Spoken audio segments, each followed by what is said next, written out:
SIR নাম বাদ যাওয়ার আগে সিএএতে আবেদন করুন, উদ্বাস্তুদের আহ্বান বিধায়ক অসীম সরকারের।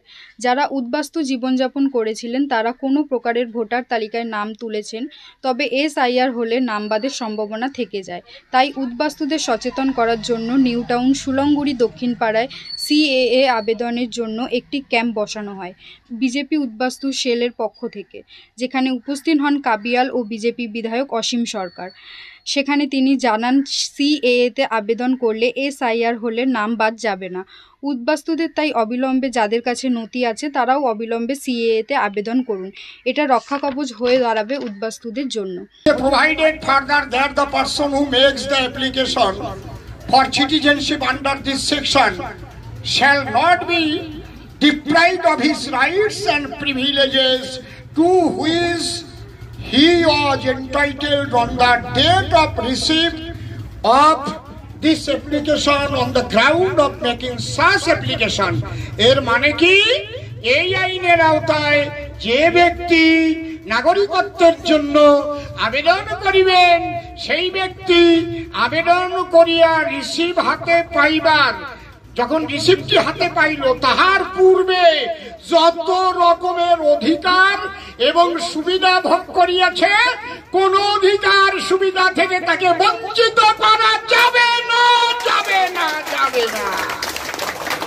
আইনের বাইরে মোদিজিও না, দিদিও না, দিদির দিদিমাও না, সবাই আমরা আইনের ভিতরে। আরো কি কায়দা করছে দেখেন।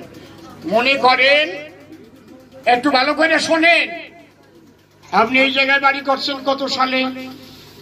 মনে করেন 2090 সালে, 1990 সালে, তাই তো মনে করেন। কিন্তু আপনি যদি লিখে দেন এন্ট্রি ডেট যে আমি 1975 সালে এসেছি, এই এন্ট্রি ডেটের কোন রকম কোন প্রমাণ দেওয়া লাগে না।